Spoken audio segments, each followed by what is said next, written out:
Өнөөдөр захин ертөнц гэж сансар огторгууд хар нүхнээс ч том тогоо бий болоод хийхингүүд бүгдийнх нь амьдралын нэг хэсэг болж хувирсан. Тэнд лайвхийн камер асаан гэсэн нөхдүүд шууд хэн бүхний анхаарлыг булаацалдах оролдлого хийж эхэлнэ.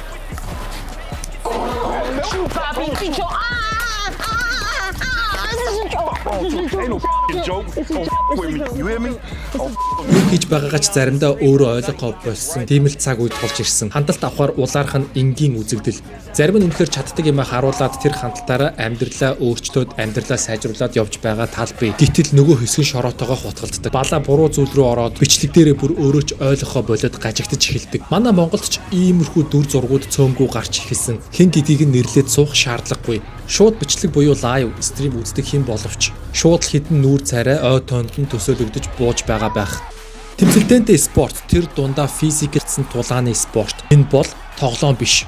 Ягаад заавал тулааны спорт тэр дундаа мэрэгжлийн залуусын эсрэг гэж эд чинь бие зэвсэг болгоод хөгжүүлчихсэн мангасууд. Бидэнтэй адилхан хүн хэдий ч өдрийн 12 цаг тасралтгүй тулааны бэлтгэл сургалт хийдэг. Тусгай програмын дагуу бэлтгэгддэг амралт хооллолт бүгд хуваарийн дагуу үүн дээр нэмэгдээд өрсөлдөгчөө ялан дээж жагсаартаас хасч хаанд ширээнд суух төлөвлөгөөтэй. Ийм л сүйтгэгч машинууд. Тийм та Монгол улсдаа тулааны спортын чиглэлээр бичлэг хийдэг энэ сууг дээрээ subscribe дарж дэмжээрэй. Харин энэ бичлэгийг хийж байгаа миний хувьд маш чухал ач холбогдолтой зүйл гэдгийг ойлгоорой. Ер нь таны үздэг суугууд дотор тулааны спортын талаар мэдээлэл гайхалтай баримтат кинод бэлтгэдэг энэ сууг байх нь зайлшгүй зөв ёсны хэрэг гэж бодож байна. Тэгвэл зарим нэр хүндээ өсгөх гэсэн бас олон хандлт авах гэсэн өөрийн дагагч нартай шинэ бас сонирхолтой зүйл үзүүлэх гэж хичээсэн нөлөөлөгчд маань зарим нэг зүйлийг зөв тооцоолж чадсангүй. За тэгвэл энэ дугаараар бид юуны талаар үзэж ярилцах вэ гэхлээр та харсан ч байж магадгүй эсвэл хараагүй ч байж магадгүй олонний танил залуус буруу хүнээрээ оролдож байгаад төлөх зүйлээ тунчиг тааруухан байдлаар төлсөн тухай баримтуудыг авч үзье.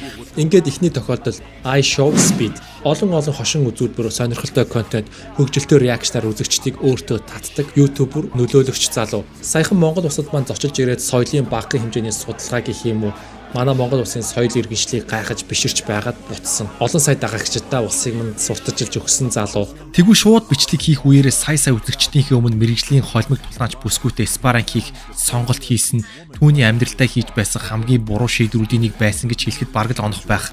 What do you want to do? You're too like she's freaking me out. What the fuck? So what? Yeah, so I don't. Yup. Yo, hey, watch out now, hey, watch out now, watch out, I don't, watch out, I gotta take this serious now, I can't let you do this, oh,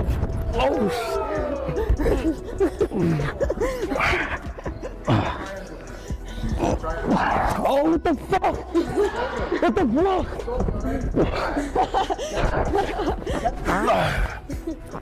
Тэгвэл тэр бичлэгний үеэр бараг л ухаан алдаж унах төгсөн тэрний нүүрэн дээр гарч буй реакцнаас л хамаарч ямар гэчи мангас вэ гэж гайхсан царай шууд л уншигдана. Түүний спаринг хийхэд сонгож авсан өрсөлдөгч эмэгтэй дээрээс нь UFC холбоонд тулалддаг Vanessa Demopoulos 1988 онд төрсэн 37 настай түүний тулааны рекорд 11 ялалт 8 ялагдaltaй. Тэгвэл мэрэгжлийн боксын хүнд жингийн сүйтгэгч машин байсан Майк Тайсон нэгэн этгээд нислэгийн үеэр түүний арын судал дээрээс өдөж эхэлсэн.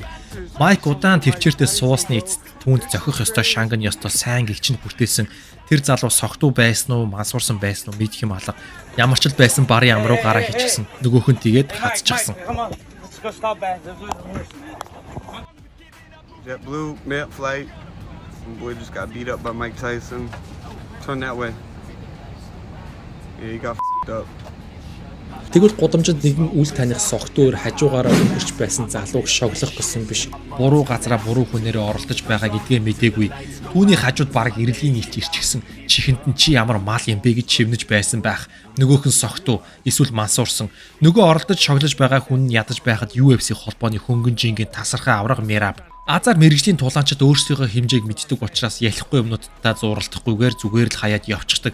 Хэрвээ бас жоохон хөөрүүхэн нэгэн байсан бол энэ хүн аль хэдийн авсныхаа нүхийг ухуулчихсан.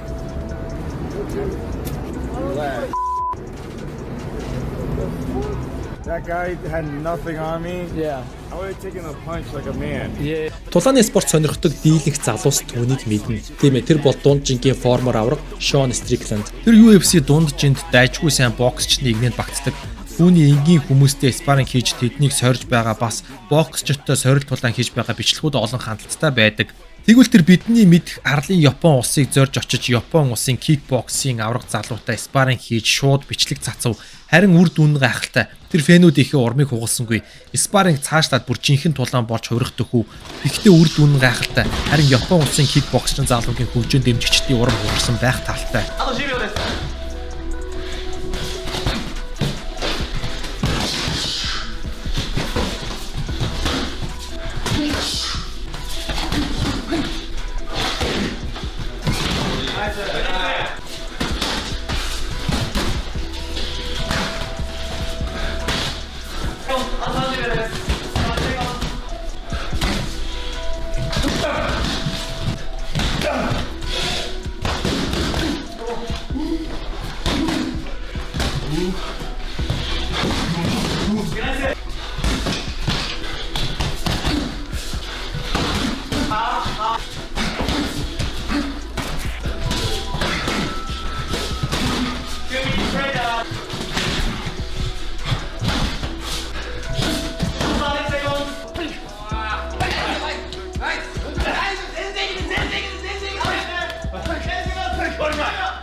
За тэгвэл та бүхэн Charlie Zelenov гэж боксing бичлэгээр Франкийг залууг мэдэх бах. Энэ залуу алдартай залуу. Гэхдээ буруу талаараа алдар нэрд гарсан. Түүний бичлэгийг үзсэн хүн бүр түүнийг үзэн яддаг. Яагаад вэ гэхээр тэр энгийн хүнийг зоддог. Өөрөөр хэлбэл зүгээр нэг энгийн фитнес жимд дасгал хийхээр орж ирсэн залууд боксing бэлийг өгдөг. Хошин байдлаар бичлэг хийх гэж байгаа мэт жүжигдэж залууг боксing бэлийг өмссөний дараа шууд зодож эхэлдэг. Нөгөө залуу наргиж байгаа мэтэр хүлээж аваад бэлийг өмсөхөд жинхнээсээ шууд энгийн хүнийг зодож эхэлдэг. Яг боксing бүртгэлтэй мэдээлэлээр нэг тулаан хийж ялагдсан залуу юм билээ. Тэгвэл энэ удаагийн Франк бичлэгдэр тэр буруу хүнтэйгээ шууд бичлэг хийснээр төлөх ёстой төлөөсөө маш томоор төлсөн. 30 seconds. No running out, no running out. What are you doing? No, you don't want to lose your belt. Come on. 1 foot in, at least 1 foot in.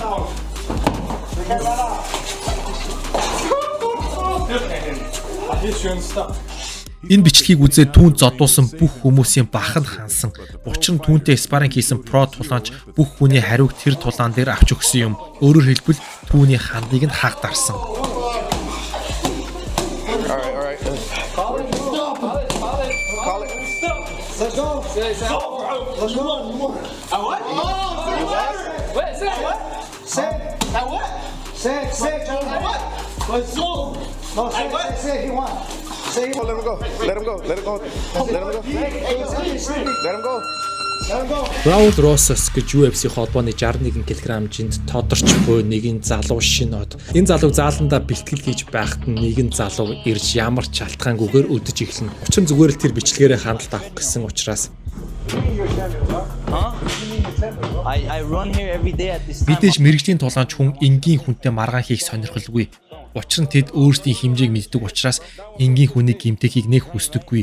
Нэг далдаг гар ирээд оролдоод байвал хүн л босонхоо нуурлаж бухимдана. For the boxing. Yeah, bro. Hey, chill, bro.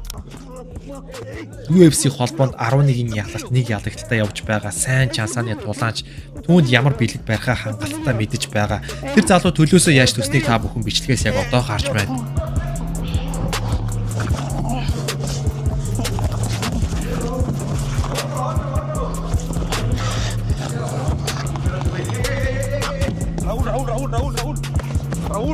Raul.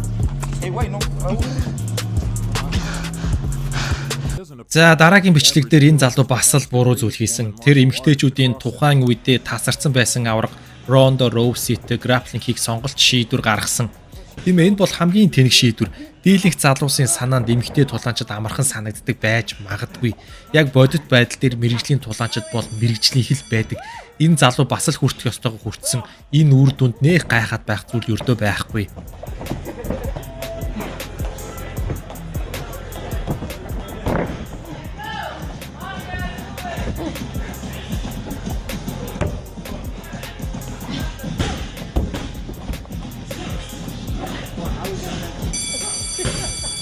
За бас нэг нөлөөлөгч залуу юм шиг. Гэхдээ би бол харж байгаагүй. Хэрвээ та нар энэ залууг мэддэг, хэрвээ таньдаг бол доор комментэд нэрийг нь бичээрэй. За ямар ч л байсан энэ залуу 77 кг жингийн түр аваргын бүсний эзэн Colby Covingtonтой спарринг хийж шууд бичлэг дамжуулах буруу шийдвэр гаргасан.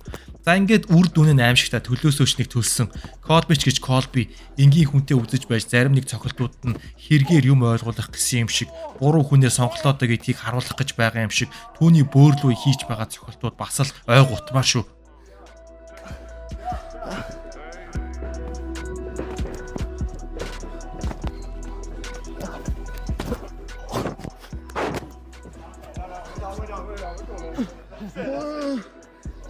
What, baby? You can't come to my arena and expect to do good against me. Come on.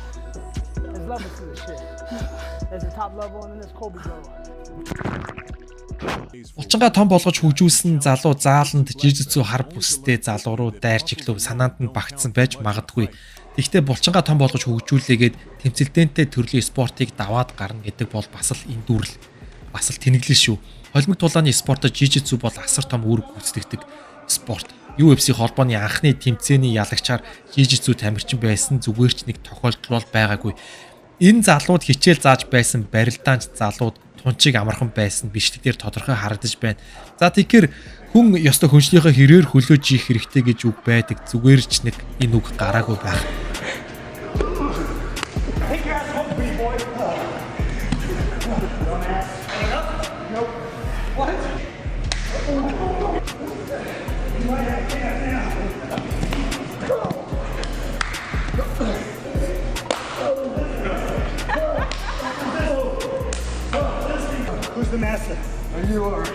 Зарим нэг нэрт гарсан залуус маань баг зэрэг маргаан дэгдэх үед шууд дивжэн дээр уулзъя гэж нэгнээ шоглдог болцсон байлээ.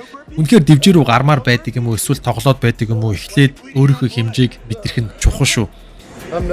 За ингээд энэ дугаар дээр иймэрхүү байна. Залуусаа удахгүй дахин дараагийн сак бичлэгээр иргэн уулзъя.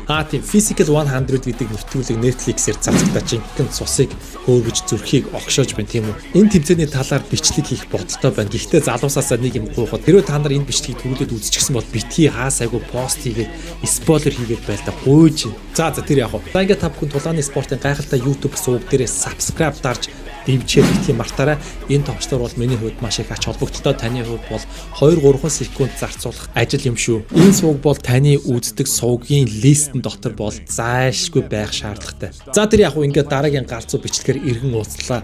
Түр баяртай. Rap with a passion, yeah, I got it in me. I've been waiting quite a long time for y'all to hear me. It's about damn time you put some stock into me. You're either sponsoring me or fucking buying